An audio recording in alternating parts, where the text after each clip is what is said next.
Bonjour, avant de commencer cet épisode, je voulais partager avec toi une grande nouvelle. Parce que je sais que vous êtes nombreux à vous demander ce que vous raconte votre petite voix, j'ai créé un programme pour vous guider. Il y a un peu plus d'1 an, j'étais perdue. Aujourd'hui, je peux vous dire que je suis à ma place. Ma mission est de vous permettre d'écouter votre petite voix et de redonner du sens à votre vie. Grâce à de nombreuses recherches, des formations et à mes invités, j'ai découvert que nous avons tous une mission de vie. Et toi, quelle est-elle ? C'est justement l'objet de ce programme.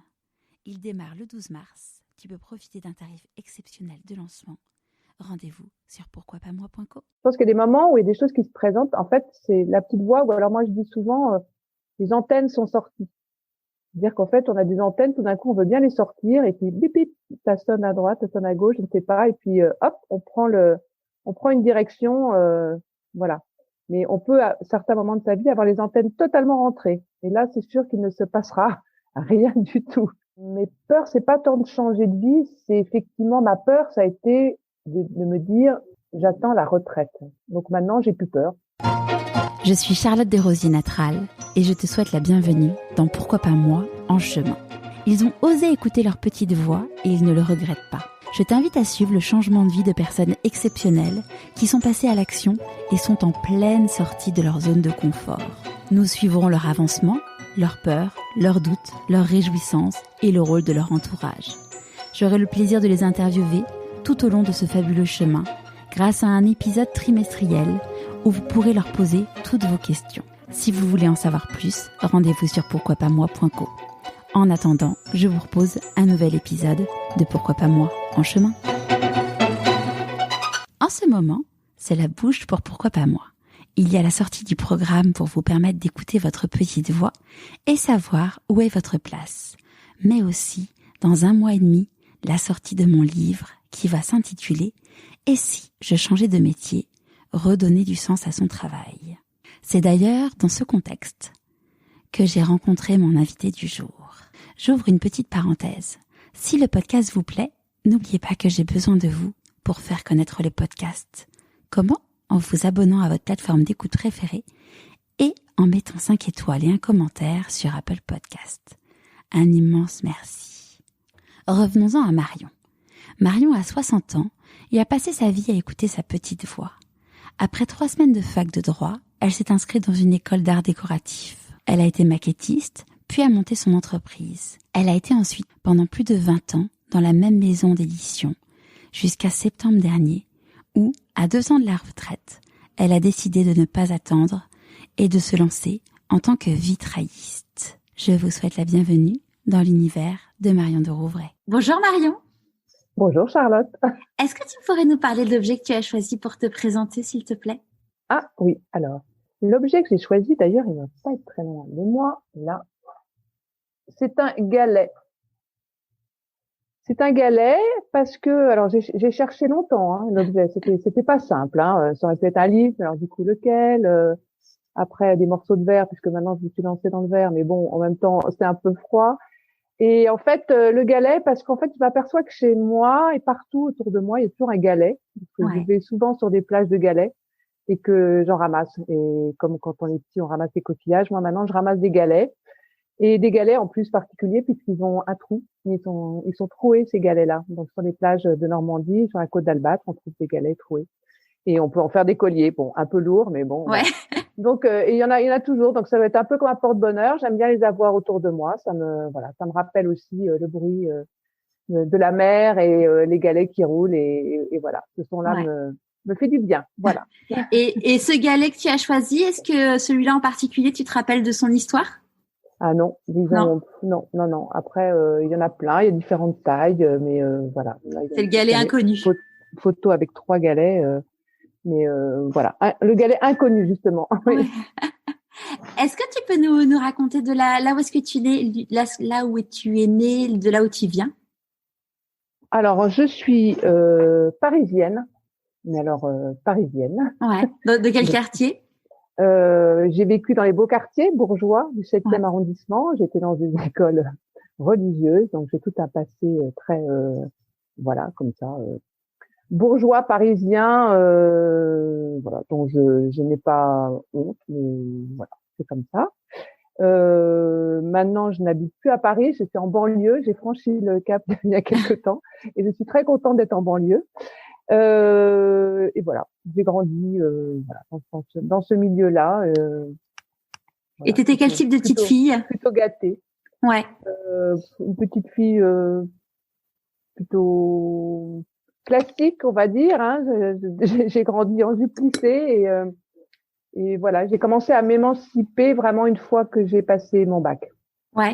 J'ai mon bac assez tôt, un an d'avance, à 17 ans. Je me suis dit bon, bah, je vais faire du droit parce que mes parents me disaient c'est très bien de faire du droit ou pas d'ailleurs, mais bon, voilà. Donc je suis rentrée en fac et au bout de 3 mois, j'ai arrêté la fac. Voilà, j'ai dit ça a commencé, c'est là où finalement le sujet de la petite voix a commencé, puisqu'au bout de 3 mois, je me dis qu'est-ce que je fais là? Ouais. Du droit, mais je n'ai aucune envie de faire du droit. Je ne sais pas quoi faire, donc j'ai arrêté. Voilà.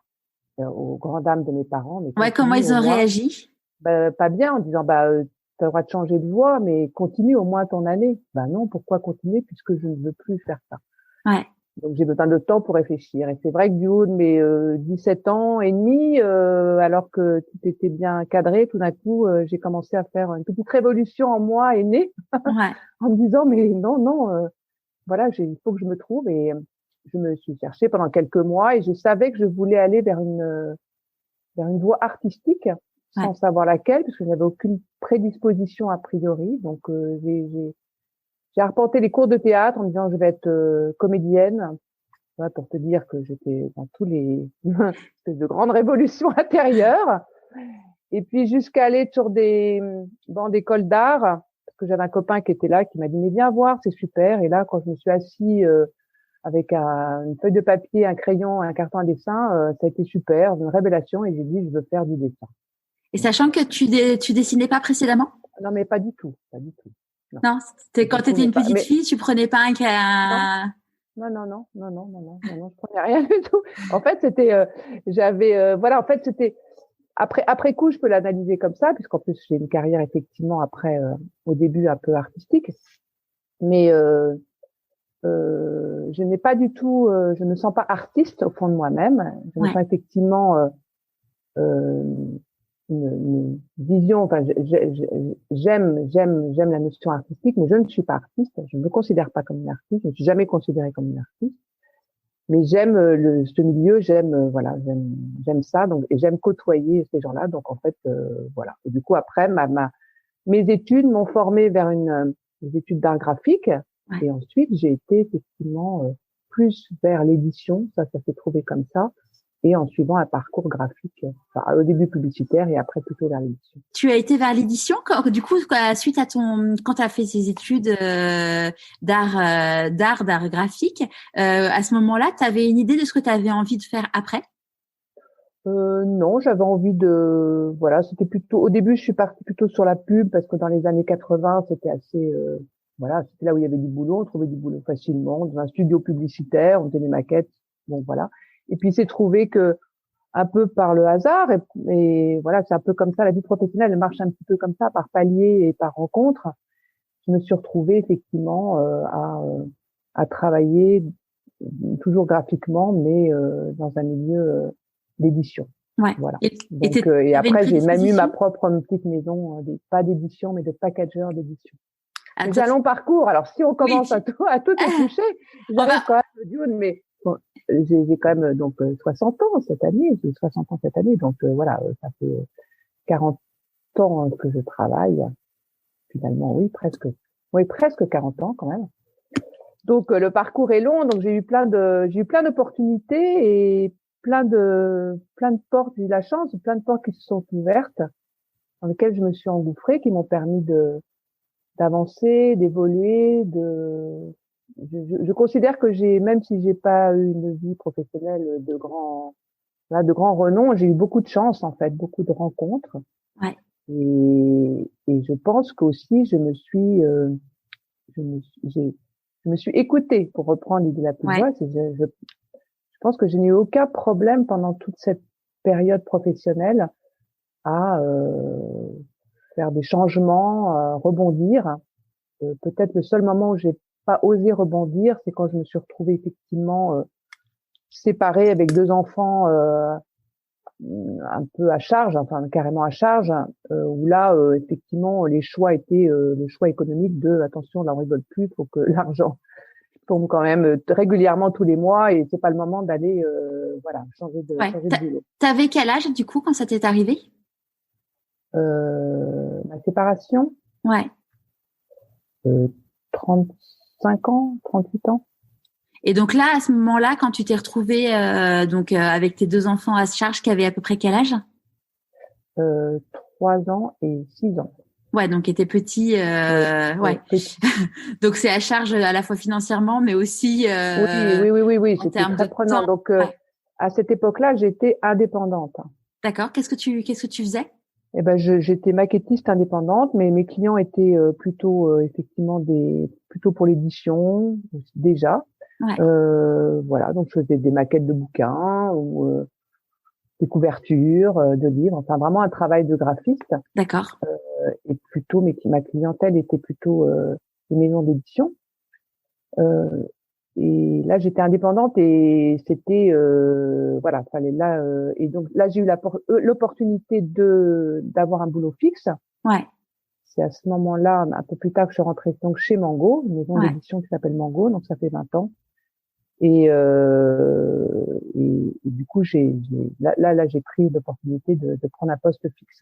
Ouais. Mais j'étais contente, hein, c'est un choix que j'ai fait délibérément, mais je sortais vraiment d'une période d'indépendante à un travail salarié. Ouais. Comment tu l'as vécu? Parce que c'est pas forcément. C'était bien parce que effectivement, c'est une boîte qui me plaisait bien déjà, donc voilà. Après, je devais diriger 4 personnes. Je sortais d'une boîte que j'avais aussi moi-même montée. Donc je voulais plus avoir de personnes à charge, mais bon, là j'ai accepté de retrouver ça. Et puis non, c'était bien, c'était très vivant, c'était très sympa. Voilà, ça changeait, mais c'est vrai que c'était fixe, donc c'est très rassurant, beaucoup plus rassurant que d'être indépendant. Et le fait d'avoir un manager, parce que on sait très bien que quand on est à son compte, on est son propre manager. Comment tu l'as Avoir un manager, c'était bien aussi, surtout que c'est quelqu'un que je connaissais, qui était en fait un ami à moi ancienne date, un mec génial qui malheureusement est décédé aujourd'hui. Qui s'appelait Hugues de Saint-Vincent et qui était un manager incroyable, un type qui prenait des risques, qui allait dans des endroits où normalement on n'allait pas forcément, qui était c'était une ambiance assez incroyable. Ouais. Donc là on était portés.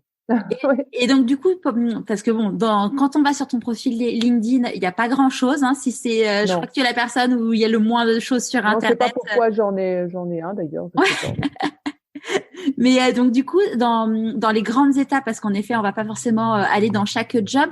Donc t'as été salarié. Ensuite, tu t'es lancé à ton compte. Ça, en effet. Donc, j'imagine que, comme tu disais, t'as écouté ta petite voix à ce moment-là. Oui, je l'ai écouté. En tous les cas, ça s'est présenté, quoi. En fait, les choses. Je pense qu'il y a des moments où il y a des choses qui se présentent. En fait, c'est la petite voix. Ou alors, moi, je dis souvent, les antennes sont sorties.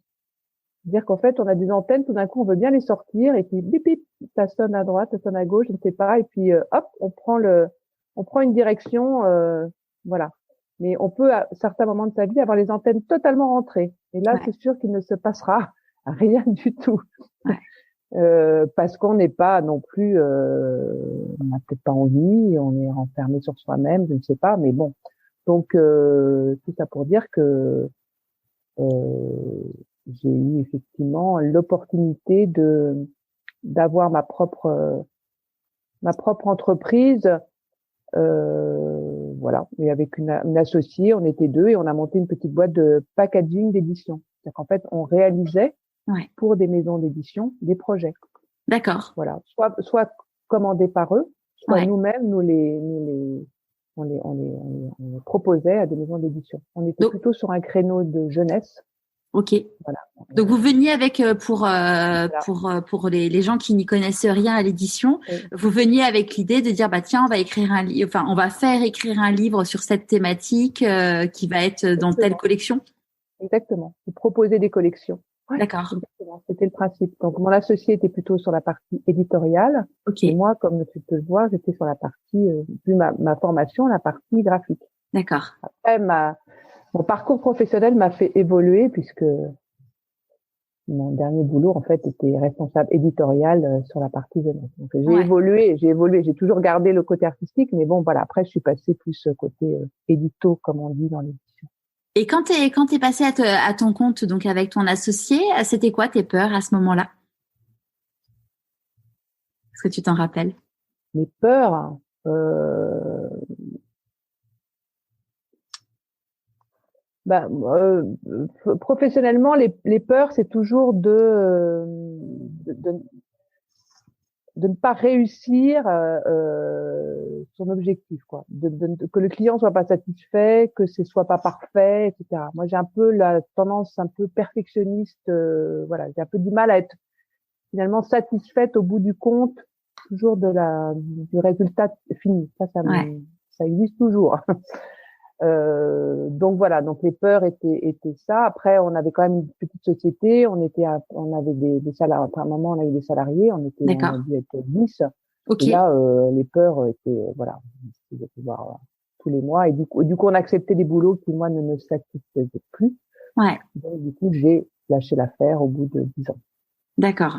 Voilà. Donc 10 ans d'entrepreneuriat, et donc c'est là où après ensuite tu as rejoint donc Mango au moment où Alors, je me suis retrouvée indépendante pendant un moment. Il y a d'accord. eu Donc une toute petite seule? phase toute seule, Ouais. indépendante. Et puis après, j'ai repris une activité salariée, Ouais. vraiment salariée chez Mango. Et tu avais une Et là, affinité particulière avec les livres ou ça a été plus ça s'est mis sur ton ça a chemin été un et petit peu mis sur mon chemin. ouais. Oui. Bon, les livres, j'en ai toujours eu autour de moi, mais ça s'est mis sur mon chemin un petit peu. Oui, Ouais. oui. C'est un peu le fait du hasard. La pub, c'était pas trop mon truc. Donc c'est vrai, quand on m'a proposé mon premier job après dans une petite boîte effectivement d'édition, mi-édition, mi-communication, c'est vrai que ça m'a plu. Ouais. Et quand tu étais petite, c'était quoi tes rêves d'enfant? J'ai pas beaucoup de souvenirs de rêves d'enfant. Ouais. J'ai pas beaucoup non. J'ai très peu de souvenirs d'enfance. Enfin, j'ai des souvenirs d'enfance, mais j'ai très peu de souvenirs de rêves d'enfant. Tu disais pas quand je serai grande, je serai maîtresse ou je ne sais ou que sais-je? Non, Non. non, non. C'est drôle, c'est une question qu'on pose souvent, hein, mais moi, Ouais. je l'ai pas. Ou alors, ça reviendra plus tard. quand, quand les gens sont très très vieux, ils ont des réminiscences de choses de très très jeunes. Alors peut-être que ça reviendra à ce moment-là. Donc, j'ai pas une enfance très malheureuse, mais j'ai pas une enfance non plus, je sais pas. J'ai pas, je, je savais pas très bien ce que j'avais envie de faire pour plaire à mes parents ou je sais pas. Quand j'ai commencé à mes études, j'ai fait du droit effectivement, comme je te disais, Ouais. en 3 mois, parce qu'en fait, je voulais être juge pour enfants. Mais c'est n'importe quoi, je veux dire, parce que de 3 mois, se dire que ça me, voilà, je m'étais mis ça dans la tête, je sais pas pourquoi, voilà, juste Ouais. pour enfants. Mais du coup, après, j'ai fait des livres pour les enfants, donc Oui, c'est ce que j'allais finalement, dire, c'est que tu as rebouclé. oui, ben voilà, quand même, voilà, l'affinité, elle était peut-être là, Ouais. de m'occuper, oui, d'avoir une activité liée à l'enfance, peut-être, Ouais. peut-être c'est ça. Qu'est-ce qui t'attirait dans le fait d'être juge pour enfants? Je ne sais pas du tout, je trouvais ça faisait bien, non, non, ça fait, Ouais. non, quand on dit à 16 ans ou 15 ans ou 14 ans, non, tu veux faire quoi? Juge pour enfants. Là, hein, ça Mais pose un peu. ouais, carrément, mais il y a des personnes qui étaient juges dans Non, ton ah non, non, entourage. pas du tout, pas du tout, pas du tout. Non, non, pas du tout. Je Ils sais faisaient, absolument pas pourquoi je voulais être tu juge sais pour pas d'où ça enfants. vient, ouais, t'as pas eu, Non, mais en fait, il fallait aussi, il, il- il fallait avoir quand on était, tout le monde, on demande qu'est-ce que tu veux faire plus tard. ouais, Voilà, bon, je sais pas pourquoi ça m'est venu, mais il y a sûrement une raison pour ouais, lesquelles. mais tu sais plus. Je sais pas vraiment.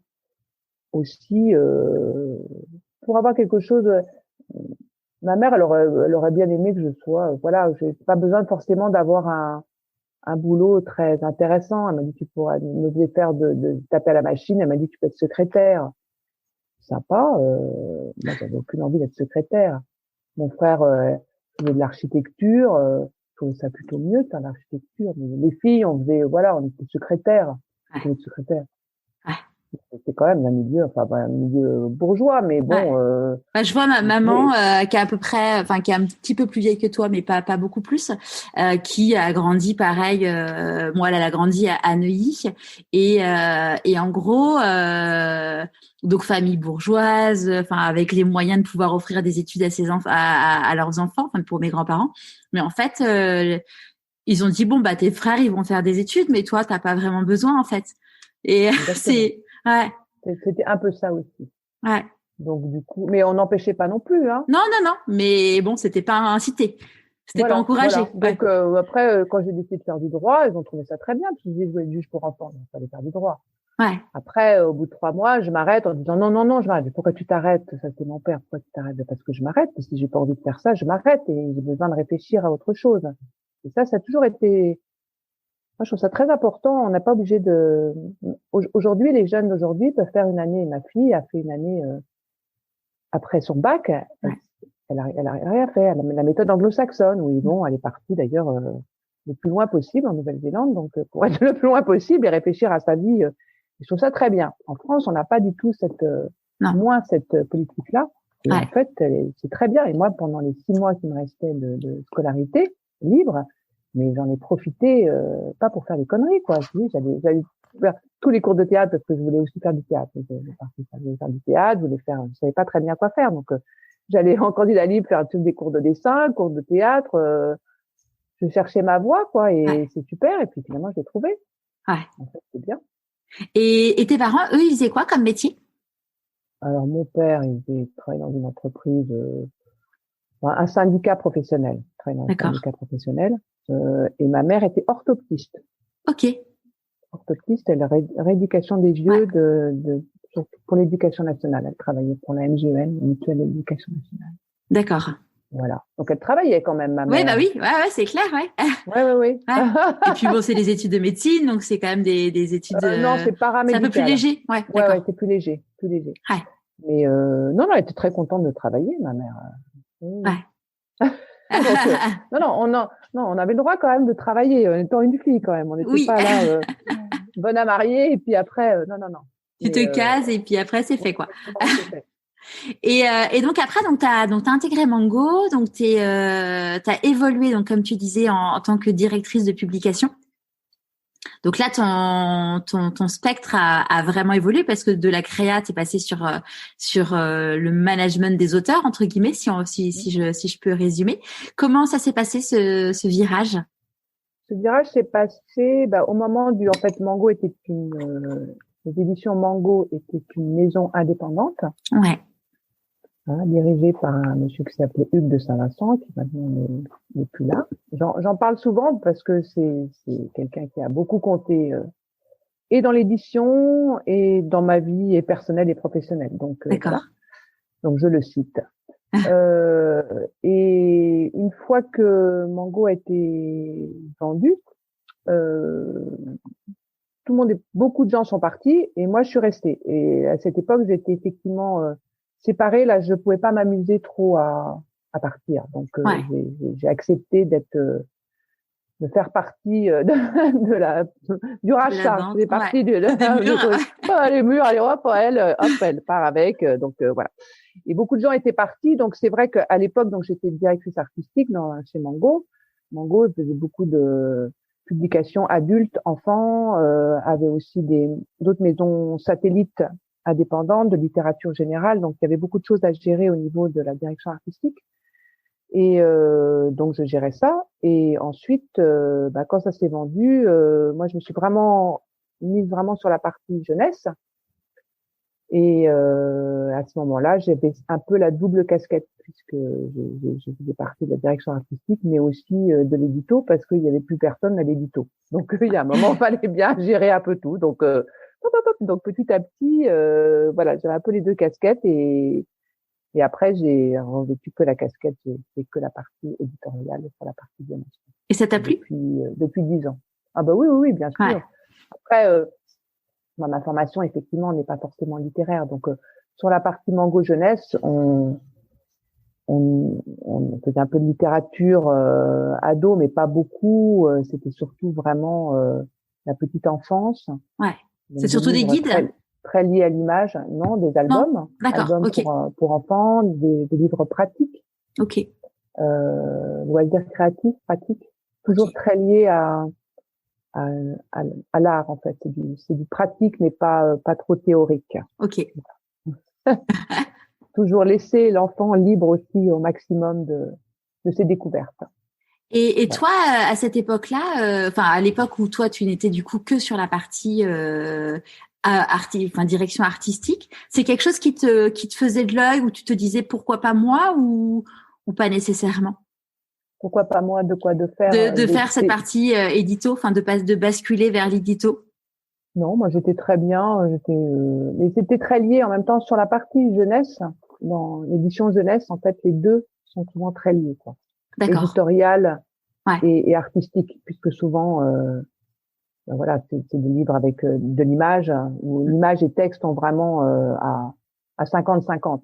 D'accord. Donc les deux sont liés. Donc en général, dans une maison d'édition jeunesse, un éditeur et, et, et une direction artistique marchent main dans la main, quoi. Ouais. Donc C'est très très lié. donc du coup Donc le passage de l'un à l'autre, moi je travaillais déjà ouais, c'était assez cohérent. oui, certains auteurs sont aussi illustrateurs dans la jeunesse. Hein. Il y a des D'accord. auteurs Ouais. illustrateurs par exemple. Donc vraiment on est dans un milieu qui est très voilà, les deux sont très très liés. Ok.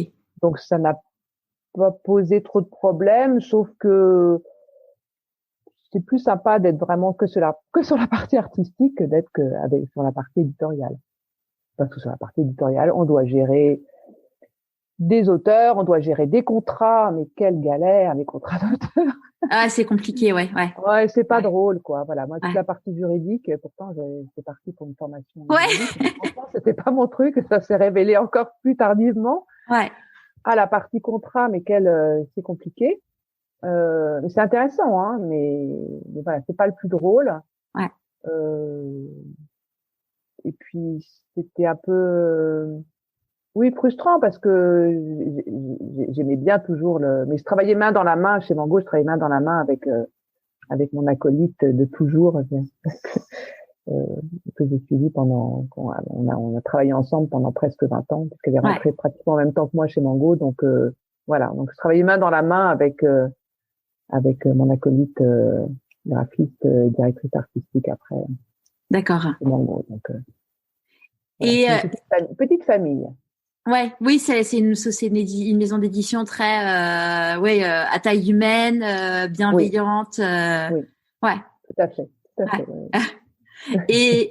Et qu'est-ce qui a fait que tu t'es dit en fait je vais pas rester chez Mango et faire ce métier.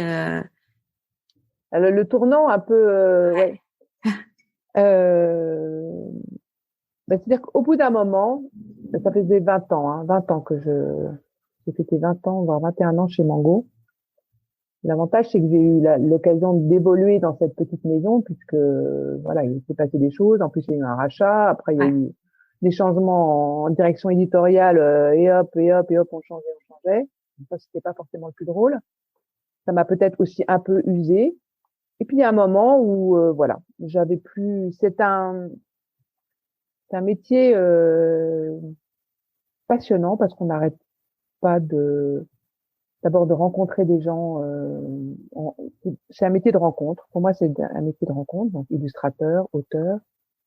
On propose des projets et puis malheureusement, et ça c'est pas lié qu'à Mango, c'est lié à l'édition en ce moment beaucoup, c'est qu'en fait on n'arrête pas de produire un peu trop.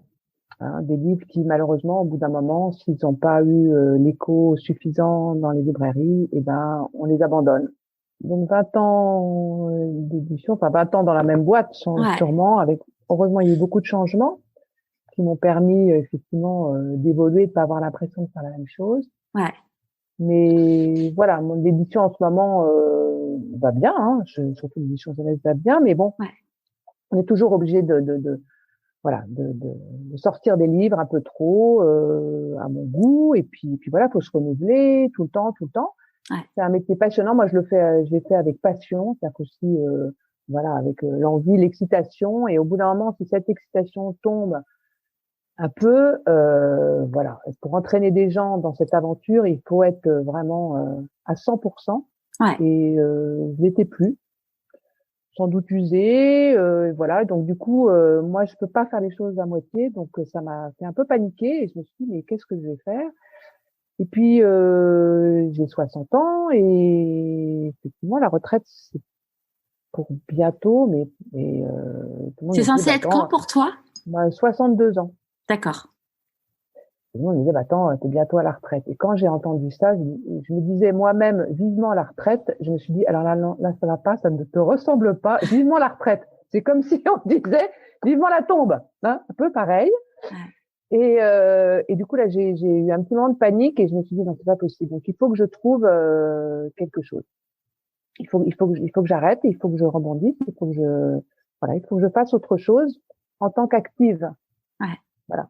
Ne pas attendre la retraite pour justement m'engager dans une autre voie. Parce que là, c'est une voie un peu pour moi, de garage. Tu vois, après la retraite, faire quelque chose. Oui, plein de gens font des choses Ouais. de manière ou bénévole, etc. Non, non, moi, je veux continuer à être active.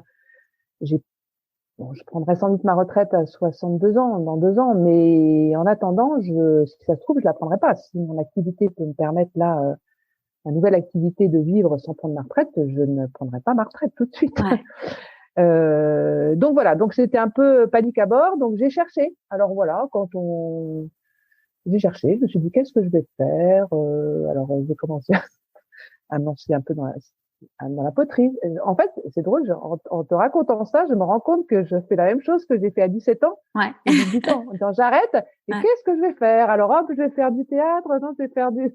Sachant Là, que t'es pareil, resté dans en le même... poste, là, t'es resté en poste Ah oui, ou... oui, je suis Ouais. restée en poste. Oui, oui, là, j'ai pas Ouais, là. bougé. Non, quand même, là, Ouais. il faut, j'avais plus 17 ans, là, hein, donc Ouais. là, faut pas déconner.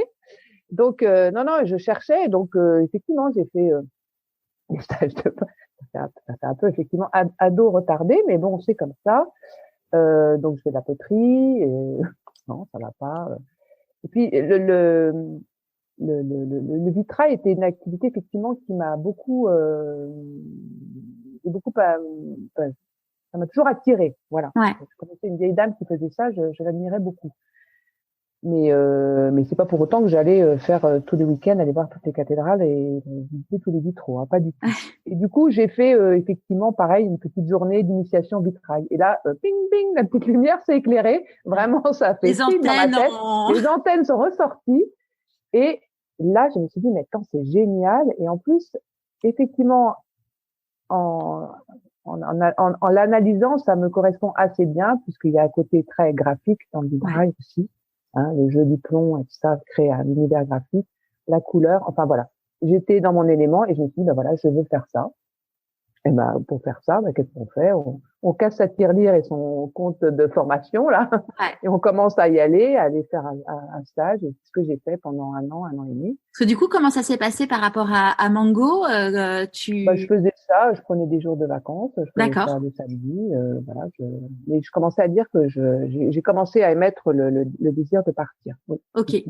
Donc tu leur as dit, Je voilà, j'ai ça qui me... t'aurais dit voilà, j'ai ça, j'aimerais partir mais me laissez pas partir. Tu vois ce que je veux dire? Ouais. Et oui, et quand tu leur as dit ça, ils t'ont dit non, tu peux pas, tu, comment ça s'est Non, mais passé? ils m'ont dit bah non, mais nous on est contents de toi, arrête. Enfin, non, mais ma directrice, ma responsable, la directrice éditoriale est géniale parce qu'elle m'a vraiment accompagnée. Elle m'a dit attends mais réfléchis, nous on veut, enfin voilà, enfin vraiment, elle a été extra avec moi, donc j'ai rebondi, j'ai encore attendu 6 mois et puis 6 mois après le confinement en fait là Ouais. je me suis lancée parce que c'est pas possible. Le C'est le confinement confinement en qui plus, t'a, ouais, le qui t'a, confinement m'a en plus effectivement oui complètement décidé qu'il fallait que j'arrête. ouais, Déjà c'est le confinement, en travaillant, être en télétravail, ça a été pour moi assez difficile. ouais. Voilà. Parce que du coup, tu Parce vis toute que seule aujourd'hui? non, j'ai un compagnon, D'accord. mais Mais tes c'est- filles, elles sont grandes? oui, mes filles, elles sont grandes, oui. Ouais, Mais c'était surtout d'être séparée de mes collègues, ouais, parce que déjà, bah, c'est important pour moi. Hein. C'était important. Ce métier-là aussi, un métier de contact. Donc on voit des gens, bon, les contacts aussi, les illustrateurs, les auteurs, on les voit pas forcément. Mais si en plus on n'a plus d'échanges avec des gens pour partager l'échange même physique, se voir, que par Zoom, moi je pense que c'est parce que j'étais déjà un peu usée. Ouais. Voilà, donc je l'ai pas Ça très a été bien. la goutte d'eau. Voilà, j'avais en plus besoin effectivement de voir du monde, parce que là maintenant je fais un métier plutôt solitaire, hein, je suis toute seule indépendante, donc et je l'ai été, mais voilà, donc ça a été un petit peu la goutte qui m'a décidé en tous les Ouais. cas à relancer la demande de partir, et donc je suis partie en septembre D'accord. de Et cette année, donc pendant 1 an et demi, donc tu prenais des jours, tu te Voilà. Je prenais formais. des cours, j'avais mon compte personnel de formation, mais c'est vraiment un truc génial, je le Ouais. crie, profitez de votre compte personnel de Ouais. formation. C'est génial. J'ai eu 300 heures de formation. Ouais. Et je crois que tous les domaines sont à peu près, voilà, on peut faire ce qu'on veut avec ce compte-là. À partir du moment où on fait du vitrail à la place de l'édition, c'est sûr qu'on le fait pas pendant son temps de travail et que le patron n'est pas forcément Oui, d'accord pour. il va pas être d'accord pour que tu le Non. fasses pendant ton temps de Et travail. je le C'est comprends. cohérent. Oui. C'est cohérent. Voilà. Faut Ouais. pas non plus exagérer. Mais bon, je pouvais y aller samedi, je prenais des journées. Ouais. C'était génial. Et là, je me suis éclatée. Vraiment, j'étais très, très contente. Ça m'a, vraiment, je me suis sentie, mais c'est marrant, naître une vocation, c'est un peu ça. Ouais. Et du coup, j'ai sauté sur l'occasion pour me dire de me lancer là-dedans tout de suite pendant que j'étais encore active. Ouais. Comment ton Voilà. entourage, ils ont réagi? L'entourage a réagi de manière différente. Certaines personnes, effectivement, disaient, mais attends la retraite. Il y a 2 ans de la retraite. Attends la retraite avant de te lancer là-dedans. Voilà. C'est la première réaction. La réaction raisonnable. Et, étonnamment, certaines personnes auxquelles je n'attendais pas, alors mon frère, qui est plutôt très paternaliste, qui m'a dit, mais vas-y, mais fonce, qu'est-ce que, voilà. Ouais. C'est drôle, comme quoi, et alors que, on pourrait s'attendre à l'inverse, côté familial, qui disent, non, attends, sois raisonnable. Et voilà. Donc, du coup, je l'ai fait. De toute manière, j'ai fait ça de manière assez solitaire. J'en ai pas beaucoup parlé pendant toute cette démarche. Même mon compagnon n'était pas tellement au courant. D'accord. Oui, j'essaie toute la partie négociation avec mon employeur, etc. Tout ça était très, voilà, en solitaire. Pourquoi? Pour pas me laisser influencer. Ouais. Oui, dans ces cas-là, j'ai besoin, voilà, je peux pas trop partager. J'ai peur qu'on m'emmène dans d'autres horizons et dire, ah, mais non, tu te débrouilles mal, tu défends pas très bien. Voilà, j'ai pas forcément, voilà, fallait que j'en parlais très peu. D'accord. Très, très peu. Donc, voilà, ça se passait entre eux et moi, et en même temps, c'est normal, finalement. Ouais. Et ton entourage le respecte? On se laisse influencer facilement, quoi. Ouais. Et ceux qui disent c'était pas raisonnable, attends. Voilà, forcément, il y a aussi une petite négociation qui se fait. Alors bon, pareil, là, on dit, mais non, tu te fais avoir. Alors ça, je supporte pas d'entendre ça.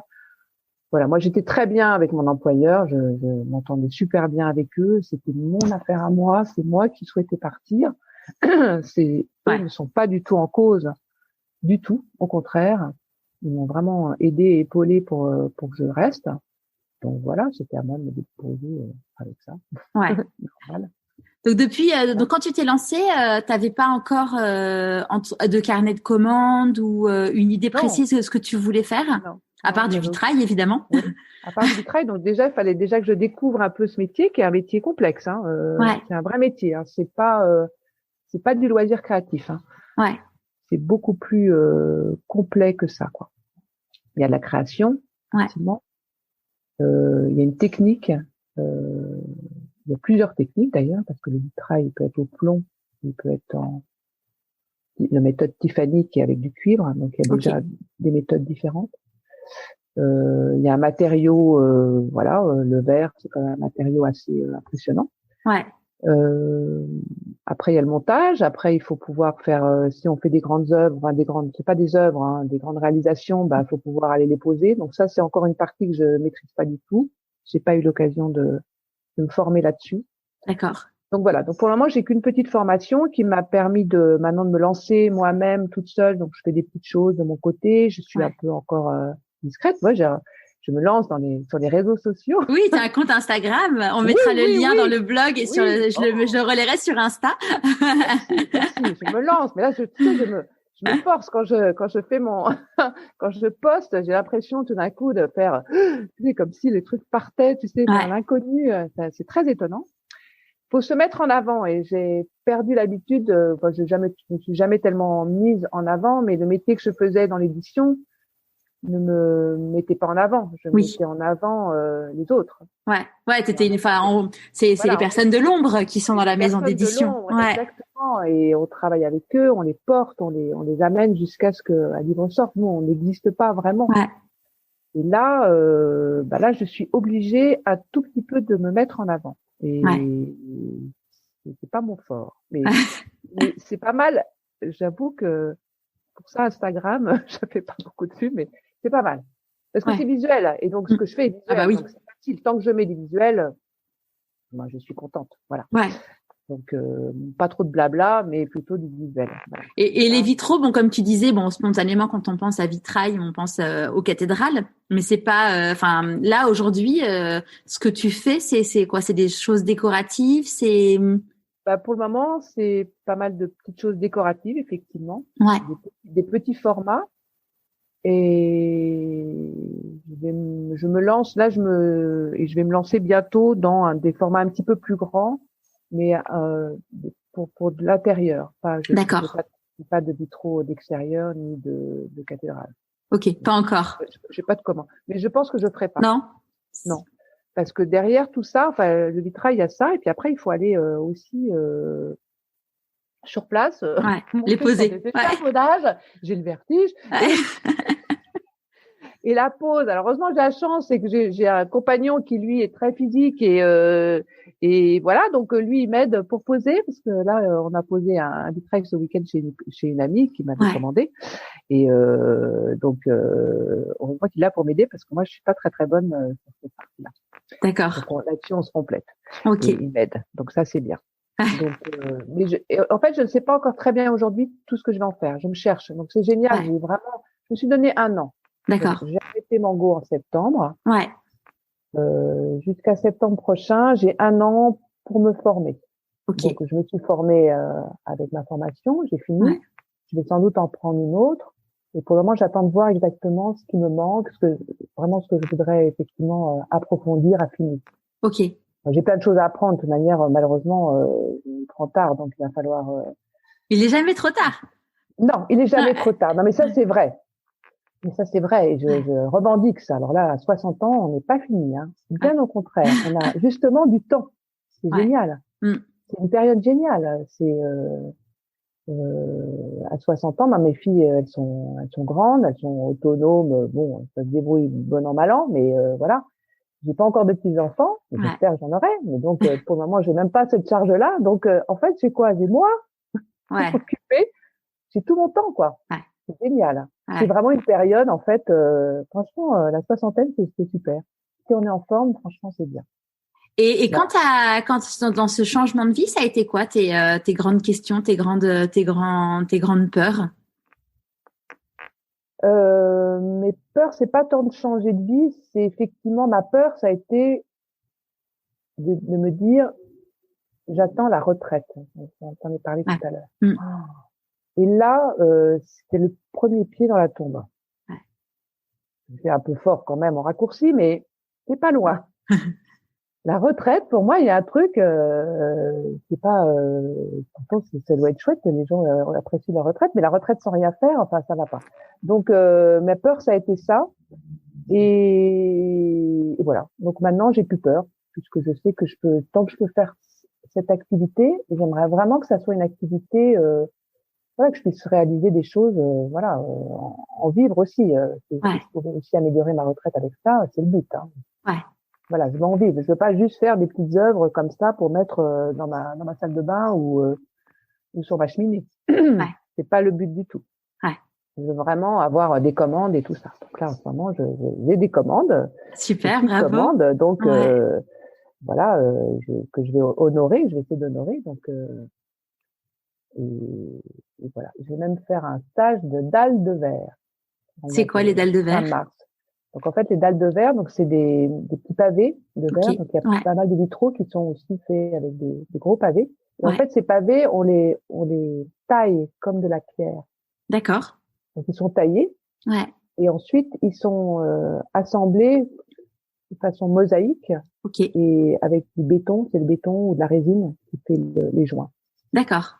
Et l'effet est assez surprenant parce qu'en fait, on peut les tailler. Donc, comme on taille les pavés, suivant comment on les taille, en fait, on arrive à choper différemment la lumière. Donc, c'est un effet très, je sais pas, je t'en dirai plus la prochaine Esthétique. fois. Ouais, avec plaisir. Parce que j'attends mon stage pour pouvoir. Mon stage, c'est un petit peu la petite cerise sur le gâteau. Hein. C'est un petit Ouais. bonbon pour si on n'est pas confiné pour fin mars. Ouais. Voilà, d'aller prendre l'air un peu en Vendée avec une dame qui fait ça et ça sera sympa. Ouais. Voilà. Qu'est-ce que tu penses que la petite Marion de 6 ans dirait si elle te voyait aujourd'hui? Ouh là là, je sais pas. On dirait t'es vieille toi. Tu sais, les petits, ils disent ça les petits Oui. de 6 ans quand ils voient les gens comme moi. Ils disent, oh t'es vieille toi. Et ben voilà, elle dirait peut-être t'es vieille toi et je dirais oui je suis vieille mais bon ça va. La vie est belle. Euh, je sais pas si elle serait fière, j'en sais rien. Mais voilà, je sais pas ce qu'elle dirait. Exactement. Dans la vie, on dit que quand on fait des choix, il y a des renoncements. C'est quoi, du coup, à toi, tes renoncements? Quand on fait des choix, il y a des renoncements. Ouais. Alors là, le choix, si je prends le dernier choix que je viens de faire, le renoncement, il est financier, Ouais. il est économique. Voilà. C'est sûr que là, financièrement, c'est beaucoup plus serré. Ouais. Mais c'est pas grave, c'est un choix. Ouais. En fait, les choix, on les fait. On a toujours les choix. Et ça, c'est très, très important. Toute sa vie, en fait, on a le choix de faire les choses. On dit, mais non, j'ai pas le choix. Si. On a le choix. Dans toutes les circonstances, pratiquement, hein. Après, on fait des choix. Moi, à un moment, j'ai fait le choix, effectivement, de me dire, non, tu quittes pas ton boulot, même si j'avais envie de partir avec toute la bande qui avait vendu la boîte et de partir avec eux dans cette aventure ou essayer autre chose. Hein. Là, non, j'ai fait le choix. Et c'est vrai, je n'avais pas le choix. J'ai fait ce choix-là parce que financièrement, il fallait que j'assure. Donc, c'était pas le moment de partir et d'essayer autre chose. Mais c'est un choix. Donc effectivement, je fais ce choix. Ouais. Mais c'est pas grave, je suis toute seule avec mon compagnon, ça va, on a de quoi vivre. Maintenant, j'habite à Aubervilliers, c'est moins cher. Les enfants se débrouillent, il faut qu'ils se débrouillent, et puis voilà. Donc c'est pas très grave en fait. Hein. Ouais. C'est un choix. Enfin, c'est un choix. D'autres le feraient pas. Je préférerais effectivement pouvoir continuer à partir en vacances et explorer le monde. Où ça tombe bien en ce moment. Donc finalement, mon choix, je ne regrette pas parce que ça tombe bien. Même ceux qui ont beaucoup de sous en ce moment, ils peuvent même pas le dépenser. C'est dommage pour eux. Donc voilà. Donc peut-être le renoncement, c'est ça. Ouais. C'est quoi les plus grandes difficultés? Ouais, vas-y. Mais après, si, j'ai quand même renoncé à un métier qui me tenait à cœur quand même. Ouais. Même si j'étais arrivée au bout d'un cycle, c'est vrai que. Mais j'ai gardé de très beaux contacts et voilà, je suis toujours en relation et grâce aussi aux réseaux sociaux et tout ça avec tous les illustrateurs, les auteurs avec qui j'ai pu travailler, ça c'est génial. Ouais. C'est super. Ouais, ça te manque parfois? Oui, ça peut me manquer, mais j'ai trouvé une parade, c'est-à-dire que puisque je fais aussi encore un métier lié à l'image, j'aimerais travailler avec certaines personnes, faire des collaborations. Ouais, génial. Et qu'on puisse faire, je vais leur proposer de passer leurs œuvres ou d'essayer de travailler avec eux et de faire des œuvres en verre. Mais bon, trop bien. Ça, je rêve un peu. Mais, pourquoi tu rêves? Bon, parce que je sais pas. Je rêve parce que j'ose pas encore trop le proposer. Bientôt, je pourrais le proposer. Okay. Mais ça serait bien. Pourquoi tu n'oses pas le proposer? Parce que j'attends d'être un peu plus sûre de moi là. Je suis encore en apprentissage. Voilà. Moi, je suis assez studieuse, hein, comme Donc j'aime bien être sûre de moi, un peu plus sûre de moi, même si je n'ai jamais très sûre de moi, pour pouvoir faire des propositions. Ouais. Voilà. Après, si tu me permets, tu dis que t'es pas sûre de toi, mais bon, tu as quand même dit, allez, j'ai 60 ans, j'attends pas la retraite. Là, t'étais sûre de toi. Ouais, là-dessus, je suis assez sûre de moi. Oui, oui, oui. Ouais, Je suis volontaire, mais je doute toujours sur ce que je peux ouais, proposer ou quand ça touche la création, etc. Là, j'ai des doutes. Oui. ouais, Mais pour moi, non, non, là, il y avait aucun doute en tous les cas. ouais. Rien n'aurait. Non, non, je pouvais pas m'arrêter. C'est quoi la plus grande difficulté que tu as eu à traverser là pour du coup ce dernier changement de vie et comment tu l'as géré? La plus grosse difficulté, Ouais, euh, alors, c'est,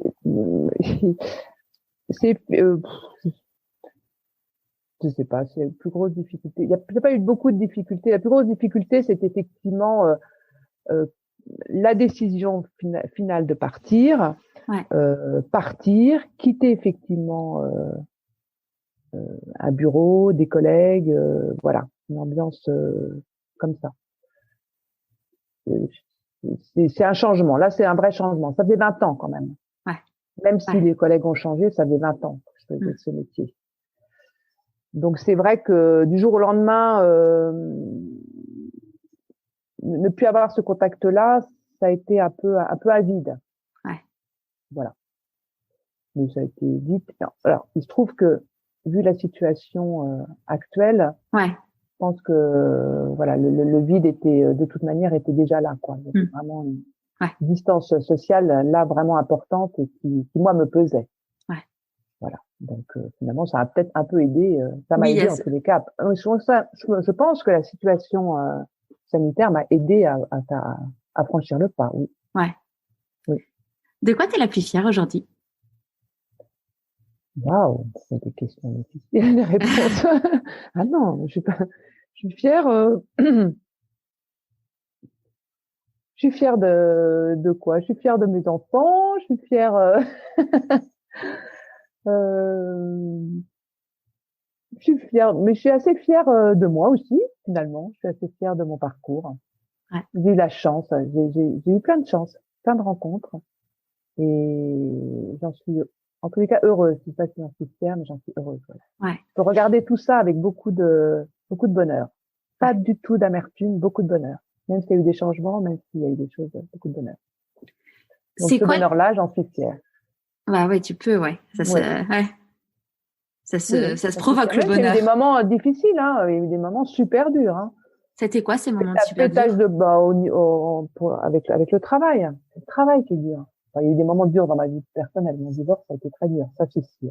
Ouais. Le divorce, ça a été très dur. Et enfin, la séparation, puisque le divorce, c'est une formalité. La séparation, c'est Enfin, très ça dur. dépend pour quel couple, hein. Oui, Je connais peut-être. des personnes pour qui le divorce, c'est loin d'être une formalité où ça dure, ça dure, ça dure. Oui, oui, oui. Non, pour Ouais, moi, le divorce, non, c'est pas ça. C'est vraiment le moment de la séparation. Oui, ça a été dur. ouais. Euh, et professionnellement, il y a eu des moments quand même très difficiles. Oui, oui. Ça a été quoi ces moments les... Bah, des moments très difficiles, il y a eu des changements au moment déjà de la vente de Mango, donc qui a Ouais. été racheté par le groupe. Là, ça a été difficile. Et puis après, il y a eu beaucoup de changements de direction et des directions compliquées. Et j'ai eu du mal à, voilà, j'étais perdue et j'étais pas bien. Ouais. Voilà, ouais. Donc un peu limite, on est un peu stressé, quoi. Ouais. Mais je pense que dans toute vie professionnelle, il y a des moments comme ça. On les passe. Et puis je les ai passés. Je me suis aussi battue pour. Ouais. Voilà. Oui, finalement, c'est toi qui es resté et c'est eux qui sont passés. Oui, exactement. Moi, je suis restée. Ils sont passés. T'as tout à fait raison. Et le jour où j'ai trouvé quelqu'un qui était une direction éditoriale qui me convenait, c'est moi qui l'ai Ouais. laissé tomber. Voilà, comme quoi. Ouais. Donc voilà. C'est quoi tes plus grandes peurs, du coup, là, aujourd'hui, maintenant, tout de suite? C'est de pas pouvoir faire. Je voudrais que le temps s'allonge là. Je commence à avoir un peu peur du temps qui passe. Ouais. Je fais quand même maintenant un métier qui est assez physique. Je voudrais pouvoir vraiment le faire longtemps. Ouais. Je pense qu'on peut le faire quand même longtemps, mais c'est quand même physique. Hein.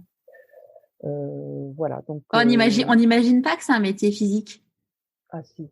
Ouais. Si, Enfin, de l'extérieur, après, c'est un métier qu'on connaît quand même très peu, hein, mais. Alors, tout dépend ce qu'on travaille. C'est sûr que si on travaille des petites pièces petites, mais même la coupe de verre, c'est physique. Hein. D'accord.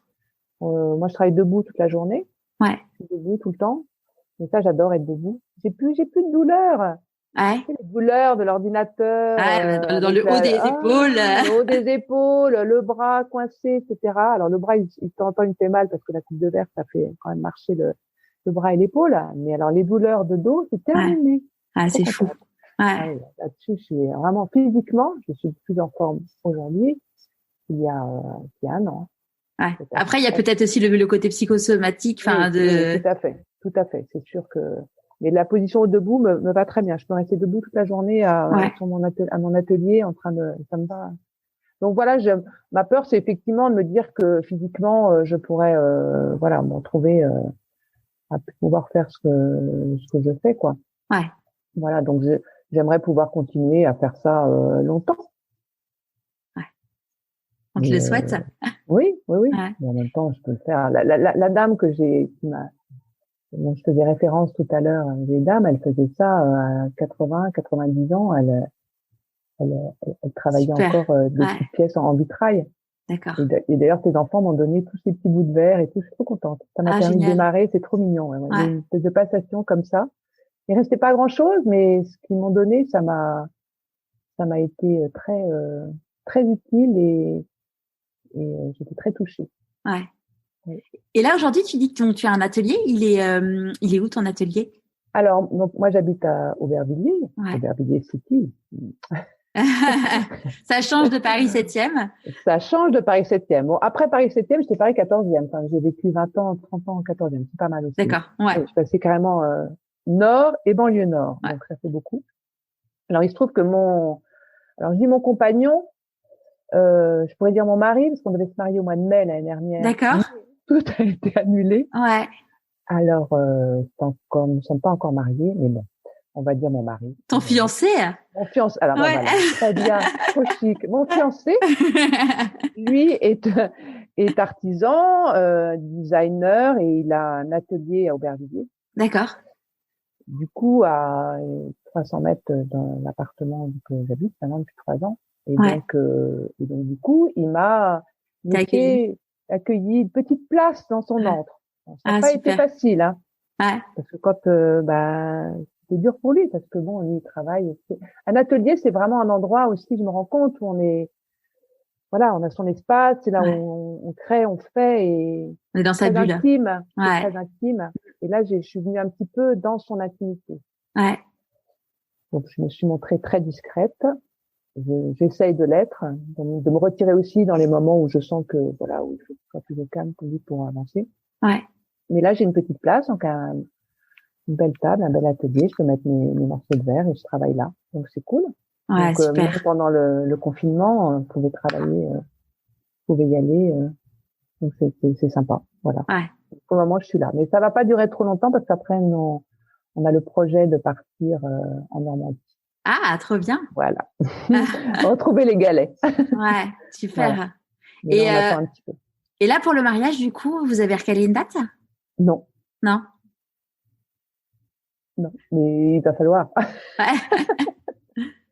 Non, mais c'est dommage, il y avait au mois de mai l'année dernière, le 9 mai, justement en Normandie, je devais me marier, fêter mes 60 ans, parce que j'ai mes 60 ans aussi pendant le confinement. Enfin bon, c'était tout était annulé, c'est bizarre quand même. Enfin non, c'est pas bizarre, ça tombait comme ça. Ouais. Il y a des choses plus graves que ça d'ailleurs. Et donc pas de fête, donc je faisais une fête pour mes 60 ans et une fête pour mon mariage aussi. C'est chouette quand même. Bah ouais, c'est clair. Eh ben oui, eh ben non, et pas de fête. Ouais. Donc du coup, je sais plus comment aborder c'était juste pour se marier avec de toute manière c'est à la mairie, mais avec le masque et pour être 5, c'est pas pareil. C'est pas très drôle. Ouais. Mais c'est ce qu'on va faire en bout d'un moment parce qu'on a envie de se marier, donc c'est bien. Aussi, c'est rigolo. Ouais, c'est chouette. Ça fait combien de temps que vous êtes ensemble? Chouette.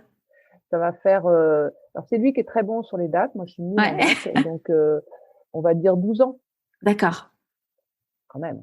Ouais. On peut se marier à 12 ans. Bah ouais, c'est clair. Nous, on a attendu 15 ans avant de se marier.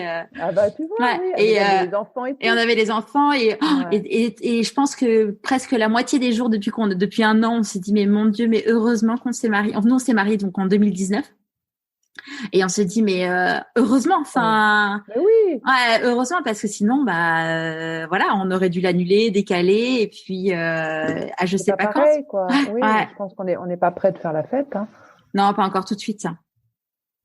Non. Faut être Il y patient. aurait eu le petit créneau de l'été en fait, parce que nous c'était au mois de mai. Si je l'avais décalé à l'été, on aurait pu passer entre. Oui, les il y en a qui ont. Il y a eu des mariages. Ouais. Mais comme là j'étais en plein dans mon départ de chez Mango, j'avais la tête totalement ailleurs. Donc là, il fallait que je m'occupe de ça. C'était très important.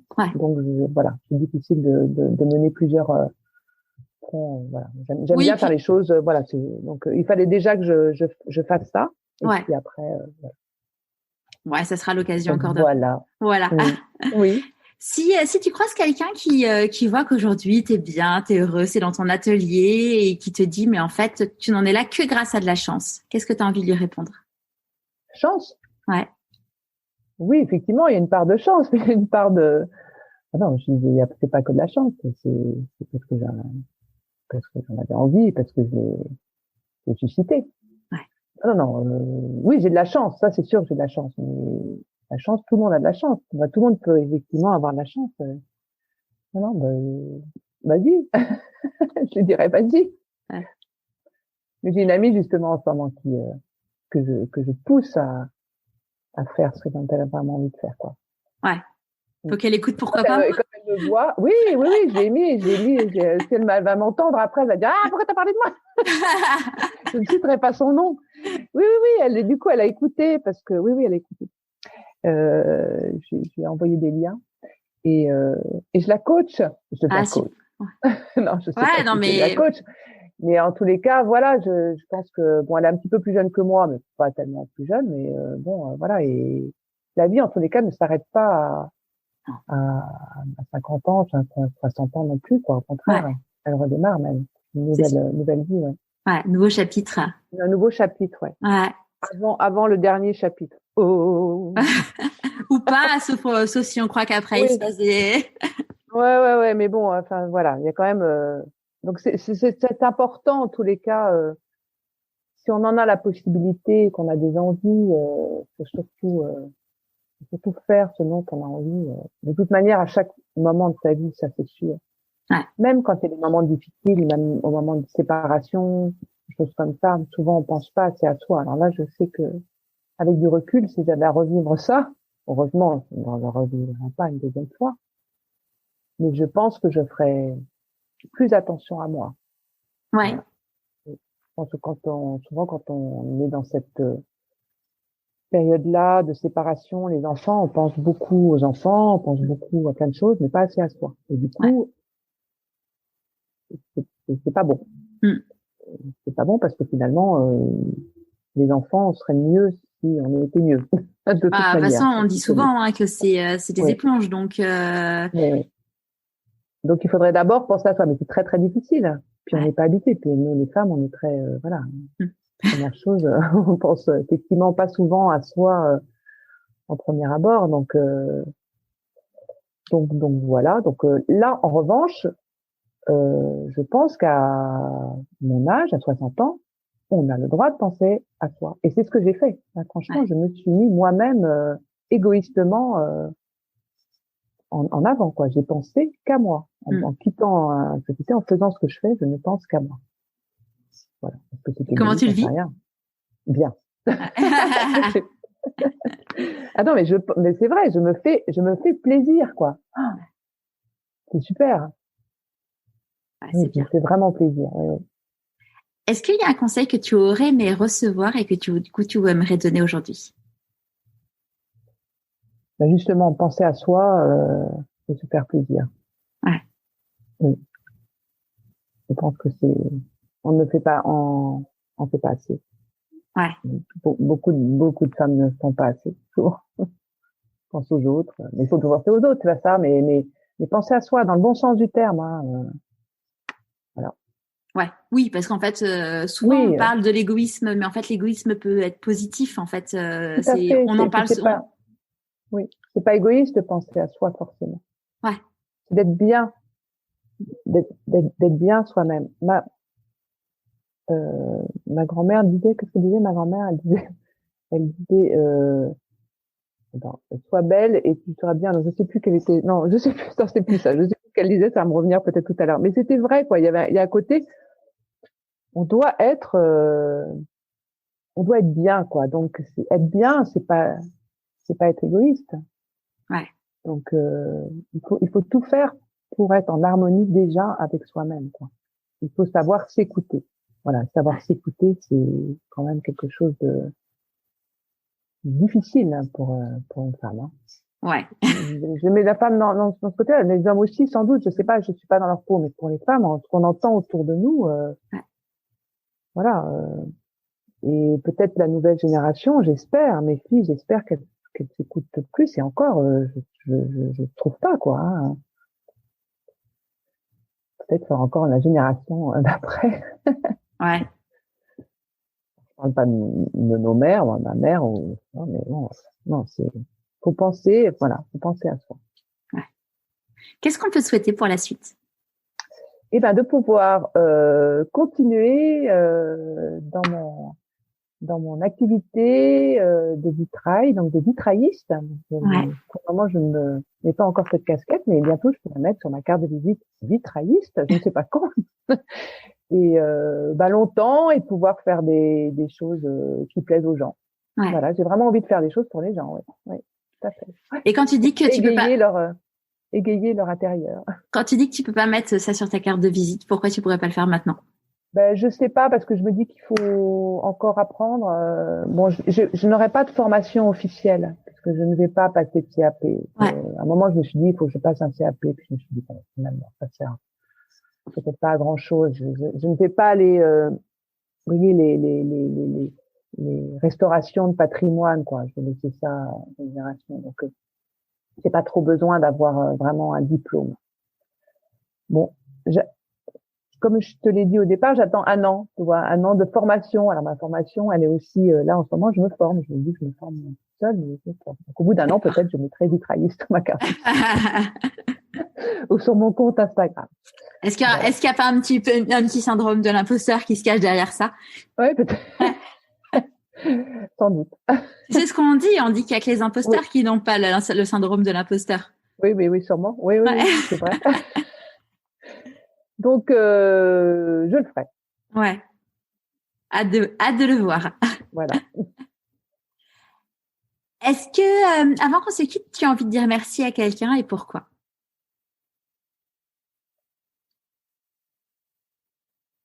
Ah, alors,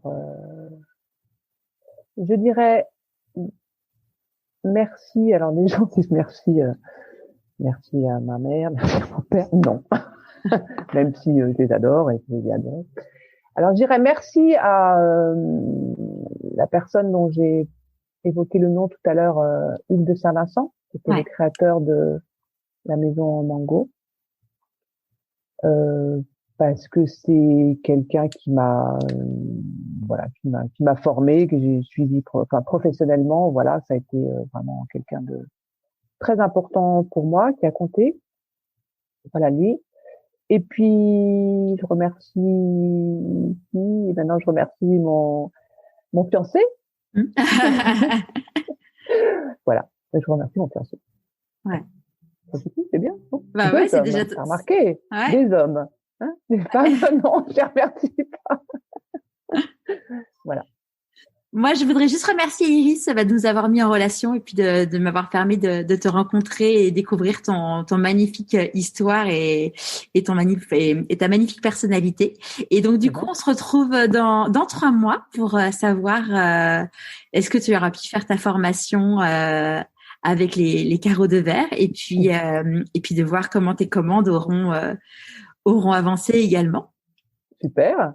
Écoute, si tu me mets C'est très bien. C'est un challenge aussi. Enfin, un challenge. Gentil, hein, challenge. Oui.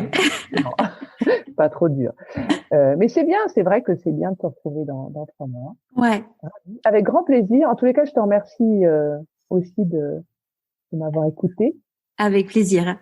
Et si ça peut aider d'autres personnes à franchir le pas à 60 ans ou avant ou après, ça sera mon petit exploit à moi.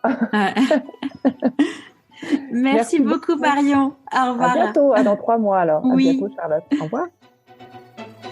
J'espère que ce nouvel épisode vous aura plu. La semaine prochaine, nous allons retrouver une femme exceptionnelle qui a également écouté sa petite voix et je peux vous dire qu'elle ne le regrette pas.